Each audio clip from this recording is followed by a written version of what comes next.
Hi everybody, Dr. Armstead here, aka Dr. J, and I'm here to share some tips and tricks on how to create or improve your resume. So first of all, what is a resume? Why do I need one?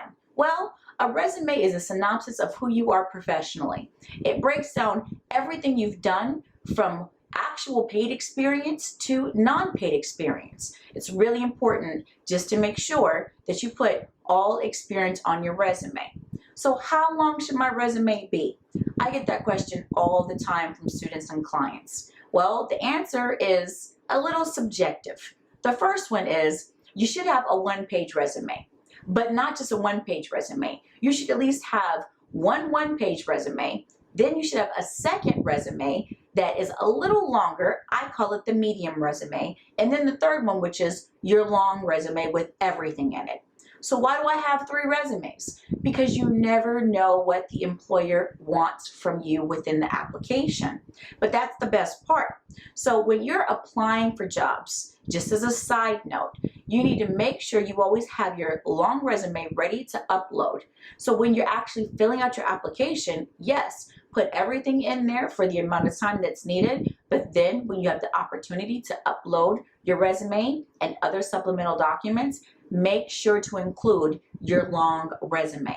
This is because the HR specialist that's reviewing the applications, she's going to make sure, or he is going to make sure, that all that information is reviewed. All your experience is included, not just your most current job or the job that you were at the longest. Everything counts towards equatable experience and or education to a position. So back to the resume. So we got one-page resume, the medium resume, and the long resume. We have the professional summary. What else should go on there? The first one is the task. The task of the position that you're actually doing. It's really helpful to have it in bullets. Bullets make it so much easier for HR specialists to go through and make sure everything is good and all the information is checked off in there. It also goes through something called an HRM system. So many human resources management systems are ran through because most applications are done online. So what it does is it goes through an online process. It vets through keyword questions, also called data mining. So what data mining is, it sees out of all the applications that have been submitted, which one has the most keywords towards the application that match what the employer is looking for. Yeah, it's kind of a trick. But at the same time, because I'm here to tell you this, now you know.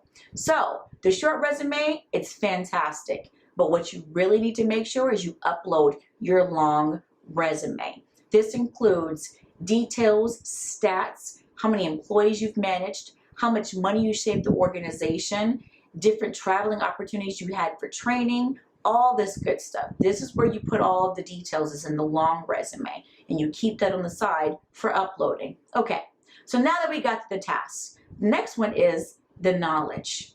What knowledge do you have that you gained from being in that position? There's a lot of information and a lot of knowledge towards all types of jobs. So how do you know what knowledge to put on there? You put the active knowledge. You put the knowledge that equates to what the job was and how you made a positive impact on the company, okay? The next one is your skills. Your skills. So what skills do you include? You include all the skills that you've either gained from that position, you brought to that position, or you learned within that position, okay? Abilities. This is where you put all your information actively of your ability to do excellent, superb, outstanding work in that particular career. So far you have the one-page resume, you have the medium resume, you have the long resume, then you have your professional summary, right? You have your knowledge, you have your skills, and now you have your abilities. What could possibly be left? Well, there's 2 other things. The next one is tools and technologies. So now within resumes, many employers are looking for a whole section to show within a job what tools and technologies have you used and or learned within that position.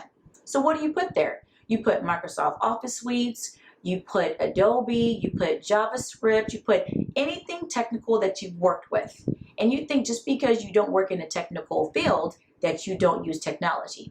Not so. If you use a computer and any other software packages, no matter how minute you think they may be, they could be very viable factors for the position you're putting in for.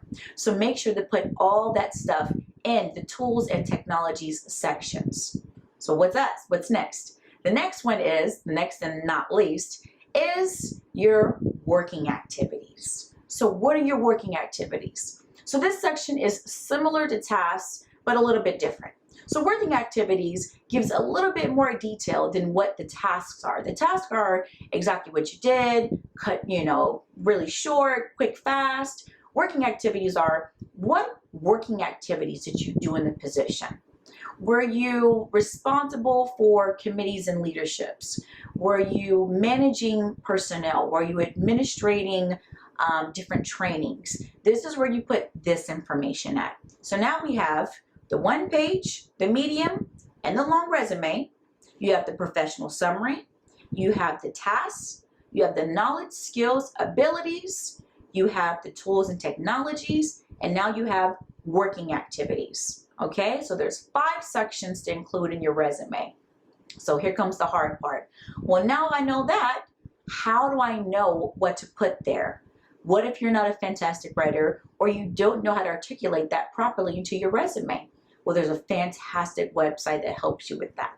I send it to all my students, all my clients. I help tons of people improve or create their resumes using a website called onet.org.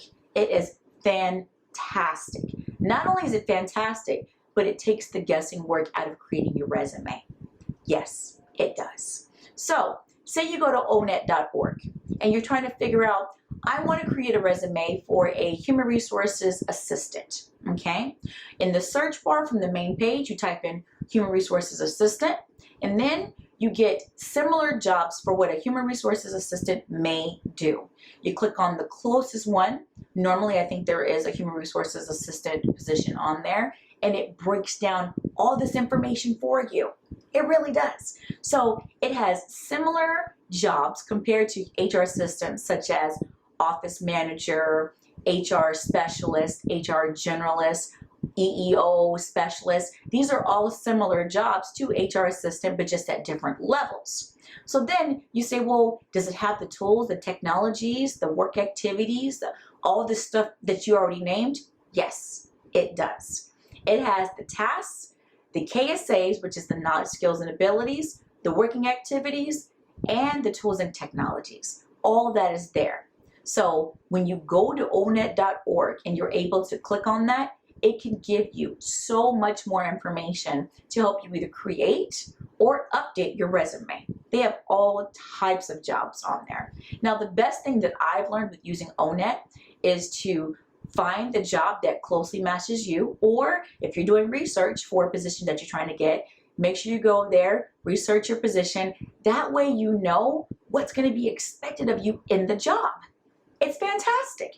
Everything on there, from being an actor, entrepreneur, office manager, HR director, sustainability manager, IT management, all these items are on there. And the best part about Onet is that it's connected to the Bureau of Labor Statistics. So not only are you going to get the information that you need to either create or improve your resume, then if you go all the way to the bottom, it gives you an analysis of how many jobs for that particular industry is either open now or will be open for a duration of time.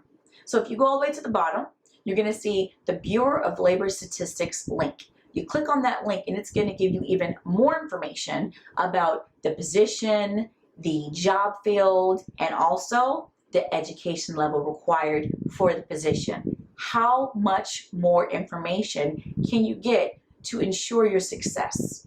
That's pretty awesome. So, like I said, make sure in your resume you have the one-page resume. That's fine, but also have a medium and a long resume because you're going to need to upload things for supplementals. And also in your application, just as additional information, make sure you upload all your training documents, no matter how small you think they are. If it's Office, if it's Excel, if it's PowerPoint, if it's Prezi, if it's any certificates that you've earned from working at your current job, upload as many items as possible. See, what people don't tell applicants is with HR specialists, we would rather have more information than less. HR specialists would have way more fun with giving people jobs and seeing how qualified they are if they gave more information than less. The one-page resume is great, but overall, you need to make sure that you market and advertise yourself as the highest professional in your field at the level that you're at to ensure that you get the job because you truly are the best candidate for the position. I am here for you and I'm here for your success. If you have any questions, comments, or concerns, you're more than welcome to email me at JaniceArmstead@gmail.com, or you can go to my official website, which is Smarter Not Harder, or JaniceArmstead.com. Have a wonderful day.